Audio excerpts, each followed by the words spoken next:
अस्सलाम वालेकुम dear students. Last time हमने बात की थी फोर्स ऑसिलेटर की कि हमारे पास अगर कोई ऑसिलेटिंग सिस्टम है तो इसके साथ जो है हमारे पास नेचुरल ऑसिलेटिंग सिस्टम में amplitude due to frictional force decrease होती है। तो डिक्रीज़ होने को जो हमारे पास एम्पलीट्यूड डिक्रीज़ हो रहा था उसको कंपनसेट करने के लिए हमने एक पीरियाडिक फोर्स अप्लाई की। और दो तरह की केस हो सकती हैं कि वो जो पीरियाडिक फोर्स अप्लाई की वो हमारे पास ऑसिलेटिंग सिस्टम की यानी जो अप्लाइड फोर्स की फ्रीक्वेंसी और जो हमारे पास ऑसिलेटिंग सिस्टम की फ्रीक्वेंसी एक केस में इक्वल हो सकती है, एक केस में इक्वल नहीं हो सकी। अगर इक्वल है तो ये सिस्टम का एम्पलीट्यूड क्या हो जाएगा, बढ़ जाएगा। मींस कि अप्लाइड फोर्स की फ्रीक्वेंसी और ऑसिलेटिंग सिस्टम की हमारे पास फ्रीक्वेंसीज इक्वल हो तो इसमें एम्पलीट्यूड बहुत बढ़ जाएगा, ठीक है। और अगर ये दोनों की फ्रीक्वेंसी सेम ना हो तो फिर क्या होगा, एम्पलीट्यूड शार्पली डिक्रीज़ होगा।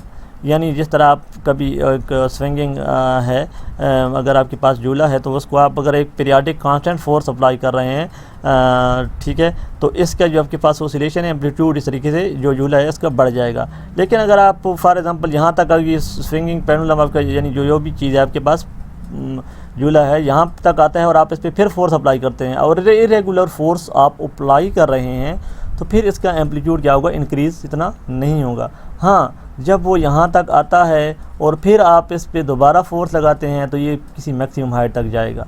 इस तरीके से आप क्या होगा, इसको कहते हैं एम्पलीट्यूड रेजोनेंस, कि जब आपके पास अप्लाइड फोर्स की फ्रीक्वेंसी और इसकी ऑसिलेशन जो हमारे पास सिस्टम है इसकी फ्रीक्वेंसी इक्वल हो जाती है तो एम्पलीट्यूड मैक्सिमम हो जाता है। जी, एम्पलीट्यूड हमने लास्ट टाइम फाइंड किया था A=F0/m ω0² माइनस दिस, ये हमारे पास यहाँ से मौजूद है, हमने इसको फाइंड किया था। और फ़ी जो एंगल था वो भी हमने फाइंड किया था। ये हमारे पास जो सिस्टम था उस अप्लाइड फोर्स की फोर्स ऑसिलेटर। तो जी हमारे पास जो ड्राइविंग फोर्स है, कहते हैं कि जब एम्पलीट्यूड मैक्सिमम होता है तो इस वक्त जो एम्पलीट्यूड होता है वो ये हमने यहाँ पे एक ऑसिलेटिंग सिस्टम है और जब एम्पलीट्यूड मैक्सिमम हो तो उसको हम कहते हैं रेजोनेंस। तो सबसे पहले कि वो कौन सी फ्रीक्वेंसीज़ है जहाँ पे हमारा एम्पलीट्यूड मैक्सिमम होगा, ठीक है। तो मैक्सिमम एम्पलीट्यूड अगर हमने करना है तो हम क्या करेंगे मैथमेटिकली, इसको अभी हम देखते हैं।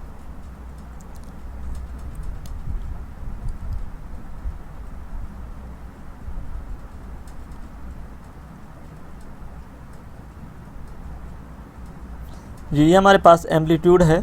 अगर हम क्योंकि हमने वो वाली फ्रीक्वेंसी फाइंड करनी है जिस पे हमारा एम्पलीट्यूड क्या हो, मैक्सिमम हो, तो हम क्या करेंगे, इसका डेरिवेटिव लेंगे d/d ओमेगा, यानी इसका derivative with respect to omega और इसको इक्वल कर लेंगे 0 की इक्वल।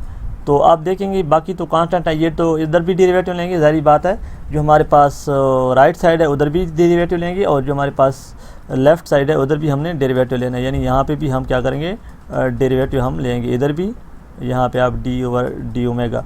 तो जब ये जो कांस्टेंट है ये तो बाहर आ जाएगा और इसका आप डेरिवेटिव लेंगे तो ये हमारे पास क्या आ जाएगा, ये वो वाली फ्रीक्वेंसी दे देंगे जहाँ पे हमारा एम्पलीट्यूड, इसको इक्वल टू 0 करेंगे और इसका डेरिवेटिव लेके तो फिर हमारे पास वो वाली फ्रीक्वेंसी आ जाएगी जहाँ पे हमारे पास एम्पलीट्यूड क्या होगा, मैक्सिमम। एक मेथड तो ये है। दूसरा जो सिंपल मेथड है, अगर ये मैं सारा जो मैं लिखा है इसको मैं डिलीट कर दूँ ताकि हम मज़ीद इसके ऊपर लिख सकें।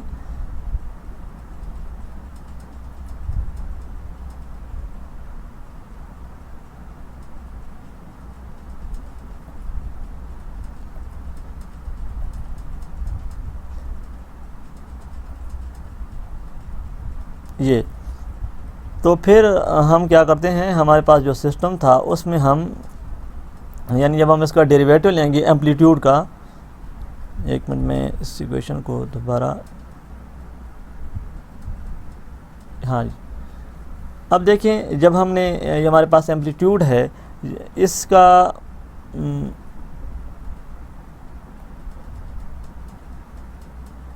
डेरिवेटिव लेना और दूसरा ये है कि आप इसको क्या करें, यानी इधर अगर मैं लिखूँ यहाँ पे एम्पलीट्यूड, तो एम्पलीट्यूड मैक्सिमम कितना हो सकता है, इन्फिनिटी, ठीक है। तो वो पॉसिबल नहीं, तो यानी पॉसिबल तो नहीं है फिजिकली, लेकिन हम ये इन्फिनिटी कब हो सकता है, जब ये वाली टर्म इक्वल टू 0 हो जाएगी। ये वाली टर्म जब 0 की इक्वल पुट कर लेंगे तो एम्पलीट्यूड 1/0 = इन्फिनिटी। तो एम्पलीट्यूड इन्फिनिटी का मतलब है मैक्सिमम होना। तो कौन सी फ्रीक्वेंसी पे मैक्सिमम होगा? जब इस टर्म को आप जीरो के इक्वल पुट कर लेंगे। तो इस टर्म को आप जीरो के इक्वल पुट कर लें, simple, without solving, without taking derivative, तो आपके पास वो फ्रीक्वेंसी आ जाएगी, ओमेगा की वैल्यू आ जाएगी। यहाँ पे आपके पास क्या होगा? ये एम्पलीट्यूड मैक्सिमम होगा। उस फ्रीक्वेंसी को हम कहेंगे रेजोनेंस फ्रीक्वेंसी। यहाँ पे मैंने एक डायग्राम में दिखा दें, कहता है कि the frequency at which the amplitude is maximum is called amplitude resonance frequency may be calculated from equation this. ठीक है, यानी ये ऊपर हमारे पास गिवन है।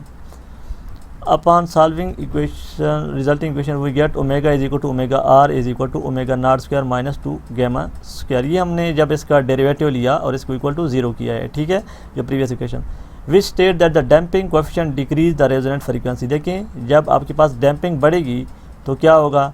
ओमेगा नॉट तो कम होगा, यानी जो हमारे पास ये ओमेगा आर क्या होगा? कम होगा। ज़ाहिर बात है, जब ये वाला फैक्टर बढ़ेगा तो इन दोनों की सब्ट्रैक्शंस क्या हो जाएगी? कम होती जाएगी। इन दोनों का आंसर कम आता जाएगा, तो ओमेगा जो रेजोनेंस फ्रीक्वेंसी है वो कम होती जाएगी। एंड इन द लिमिट, जब डैम्पिंग आपके पास ज़ीरो हो जाएगी, जब डैम्पिंग आप ज़ीरो पुट करेंगे तो omega is equal to omega R decrease the natural frequency of free oscillator. In the case of extremely small damping we can express, यानी जो अगर बहुत स्मॉल डैम्पिंग है तो आप क्या करेंगे? यहाँ से ओमेगा नॉट स्क्वायर कॉमन ले लेंगे, तो ओमेगा नॉट स्क्वायर कॉमन आएगा, तो ऊपर अंडर रूट है और स्क्वायर भी है, तो ओमेगा नॉट, और यहाँ पे क्या बन जाएगा? 1। अगर मैं यहाँ पे इसको ज़रा लिख लूँ, यहाँ पे यानी आपने ओमेगा नॉट बाहर लिखा है इसमें, इनटू यहाँ पे आ जाएगा 1, और दूसरी टर्म में आपके पास क्या आएगा? माइनस है। ठीक है, इसको मैं एरेज कर लूँ, ये, तो यहाँ पे आपके पास आ जाएगा माइनस, यानी 1 minus 2 gamma square over omega square आ जाएगा, ओमेगा नॉट स्क्वायर। तो अब 1 ऊपर है 1/2, तो अब आपने क्या करना है? उसका बाइनॉमियल थ्योरम अप्लाई करना है। तो बाइनॉमियल थ्योरम क्या होता है? हमारे पास 1 प्लस एन एक्स, तो वो जब आप अप्लाई करेंगे, यानी इस वाला case 1 plus n into x plus n into n minus 1, और इस तरीके से यहाँ पे आपके पास 0 फैक्टोरियल एंड 1 फैक्टोरियल, इस तरीके से 2 फैक्टोरियल एंड सो ऑन।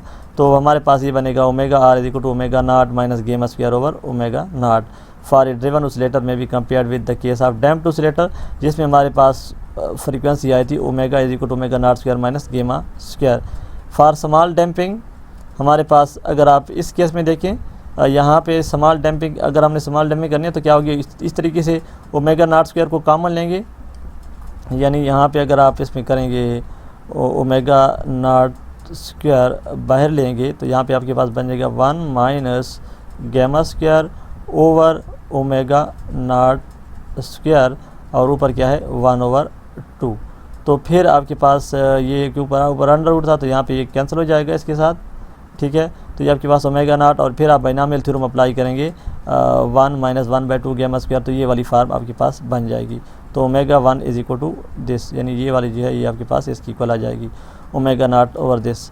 अब आप देखें कि हमारे पास रेजोनेंस के केस में क्या आया है, और जो हमारे पास जब रेजोनेंस नहीं थी, जब अप्लाइड फोर्स नहीं थी, तो इसमें हमारे पास फ्रीक्वेंसी क्या आई? डैम्प्ड ऑसिलेटर के केस में हमारे पास। तो अब हम इसको ज़रा देख लेते हैं।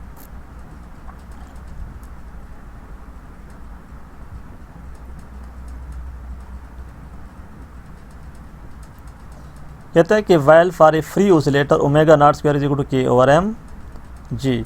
Thus, when omega 1 lies to right of omega 1, while omega naught is still farther away from omega shown in this figure. तो यहाँ पे हमारे पास जब डैम्प्ड ऑसिलेटर था तो omega 1 is equal to omega naught minus gamma square over 2 omega naught है, और यहाँ पे 2 एक्स्ट्रा आ रहा है, और जो हमारे पास जिसमें हम पीरियाडिक फोर्स अप्लाई कर रहे हैं तो वहाँ पे हमारे पास क्या आ रहा है? 2 नहीं आ रहा। तो दोनों में स्लाइडली डिफरेंस है, दोनों की हमारे पास फ्रीक्वेंसी, यानी ऑसिलेटिंग सिस्टम की हमारे पास फ्रीक्वेंसी में स्लाइड डिफरेंस है। ठीक है, ये हमारे पास था एम्पलीट्यूड डिफरेंस, एम्पलीट्यूड रेजोनेंस, जिसमें हमारे पास एम्पलीट्यूड क्या था? मैक्सिमम, यानी वो फ्रीक्वेंसी हमने फाइंड की जिसमें हमारा एम्पलीट्यूड क्या होगा? मैक्सिमम होगा। अब हम ज़रा इसमें चलते हैं, जो दूसरा हमारे पास है,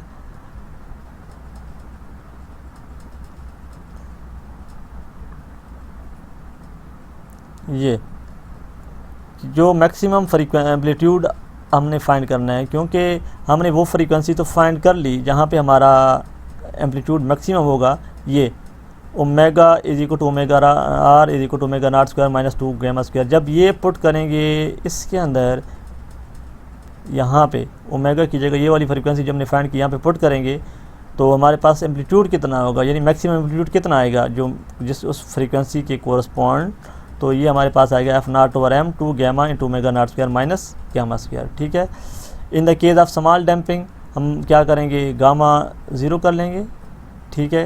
तो जब आप गामा को 0 करेंगे तो फिर क्या होगा, F0/m और यहाँ पे 2 गामा ओमेगा नॉट स्क्वायर। तो ये जगह गामा इंटू ओमेगा नॉट, क्योंकि नेगलेक्ट कर लेंगे ना। ये देखें जब स्मॉल होगा तो ये ओमेगा नॉट स्क्वायर से गामा कुछ यानी सब्ट्रैक्ट करेंगे। ये स्मॉल अगर गामा है तो इसका स्क्वायर और भी स्मॉल होगा, जिसकी वजह से हम इसको नेगलेक्ट कर लेंगे। तो 2 गामा इंटू ओमेगा नॉट और ये, तो ये हमारे पास मैक्सिमम एम्पलीट्यूड होगा जिसके साथ हमारा सिस्टम क्या कर रहा होगा, ओसिलेट कर रहा होगा। और फिर अगर आप गामा को B/m लिखेंगे तो हम इसको इस तरीके से भी आप लिख सकते हैं। तो ये वो एम्पलीट्यूड है जो मैक्सिमम है और किस फ्रीक्वेंसी पे है, रेजोनेंस फ्रीक्वेंसी। और वो रेजोनेंस फ्रीक्वेंसी ये वाली है, omega is equal to omega R omega naught square minus 2 gamma square into 1/2। और इसको हमने कैसे ऑब्टेन किया है ये भी आपने देख लिया कि जब हम इसका डेरिवेटिव इक्वल टू 0 कर लेते हैं फ्रीक्वेंसी के हिसाब से, और या तो ये है कि आप इस नीचे वाली टर्म को डायरेक्ट इक्वल टू 0 पुट कर लेंगे। ठीक है। तो ये भी यहाँ से भी आप फाइंड कर सकते हैं। यहाँ पे मैं स्टॉप करूँगा।